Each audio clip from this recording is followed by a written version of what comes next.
And welcome to another edition of the International Sunday School Lesson. Today's lesson is for September the 14th, 2025. The scripture is taken from 2 Chronicles, 30th chapter, verses 1 through 9, and then verses 26 and 27. The title of today's lesson is Hezekiah's Passover. The people of Judah had grown corrupt and lost their zeal for God. The young 24-year-old Hezekiah, when he took office, went about changing that. He destroyed places of idolatry. He restored the temple by making repairs. And we will see today that he instituted the first Passover that was held in quite a while. 2 Chronicles 30 and 1. Hezekiah sent to all Israel and Judah, and wrote letters also to Ephraim and Manasseh, and that they should come to the house of the Lord at Jerusalem, and keep the Passover to the Lord, the God of Israel. Well, friends, Hezekiah sent out an invitation to all descendants of Jacob after the temple was restored. He wanted to see a revival. This included people in the northern kingdom that had backslid so far into sin. This was a crucial time for the folks in the northern kingdom. They'd been severely attacked by the Assyrians. Their country had been destroyed. Hezekiah had a burden for the northern kingdom. He wanted to see it restored. He reached out with almost an evangelistic move to get them back into the godly fold. Friends, we should follow Hezekiah's example. 2 Chronicles 32 through 4. For the king and his princes and all of the assembly of Jerusalem had taken counsel to keep the Passover in the second month, for they could not keep it at the time because the priests had not consecrated themselves in sufficient number, nor had the people assembled in Jerusalem. And the plan seemed right to the king and all the assembly. Passover was generally celebrated on the first month of the year. However, there are provisions in the Torah to do it on the next month when conditions dictate. That is why they decided to put Passover off for another month. Conditions dictated it. There were not enough priests and the people had not been notified enough. Now, friends, there are times in our churches when we should do the practical thing in the Lord's work. Be spiritual minded, but functionally practical. 2 Chronicles 30 and 5.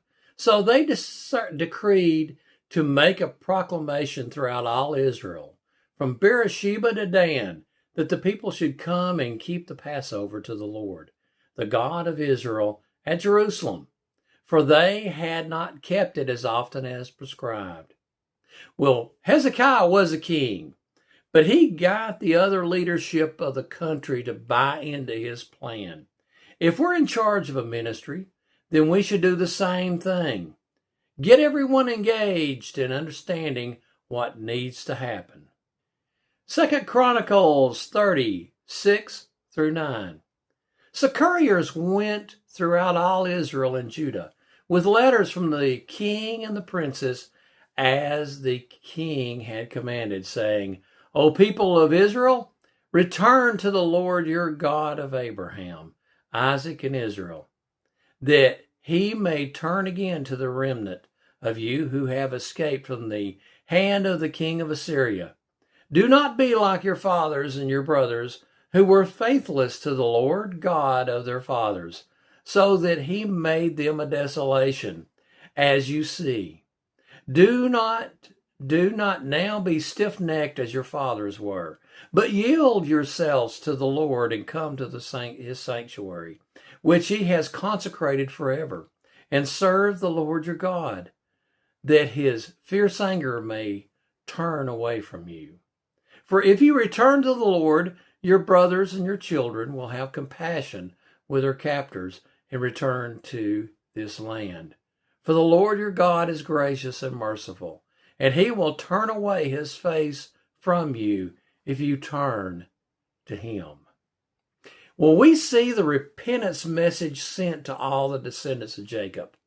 There had been a good bit of backsliding. The people had been stiff-necked. The people had been rebellious. There had been horrible consequences to the rebellion. We see here the call to repentance. We should be doing the same thing in the day that we live in. There's ungodliness all around us.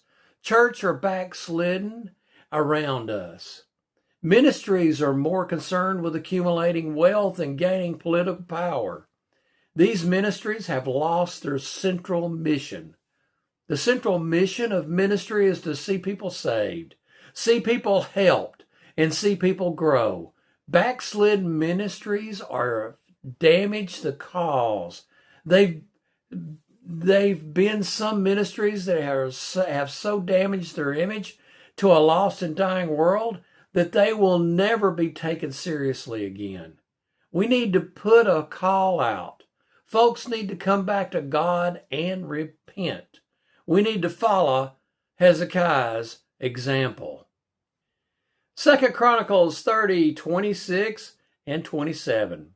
So there was great joy in Jerusalem, for since the time of Solomon, the son of David, king of Israel, there had been nothing like this in Jerusalem. Then the priests and the Levites arose and blessed the people, and their voice was heard, and their prayer came to his holy habitation in heaven. Well, friends, it's a terrible thing to backslide. Backsliding is miserable. But I can tell you something from personal experience. Repentance and deliverance is possible. Coming back to God and being forgiven is a joyous experience. God stands with open arms to take back those of us who are backslidden. We need to proclaim that message to every opportunity we get.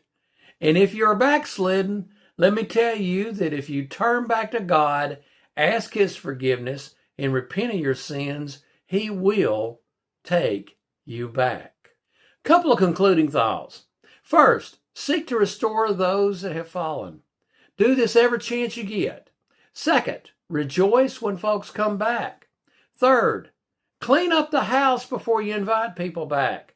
Hezekiah and the folks worked very hard in the 29th chapter of 2 Chronicles, cleaning up the temple and getting things straight. Let me leave you with that thought. Straighten things out and clean things up, and then go invite people to your church. Well, friends, good Lord willing, I'll be back with you next weekend.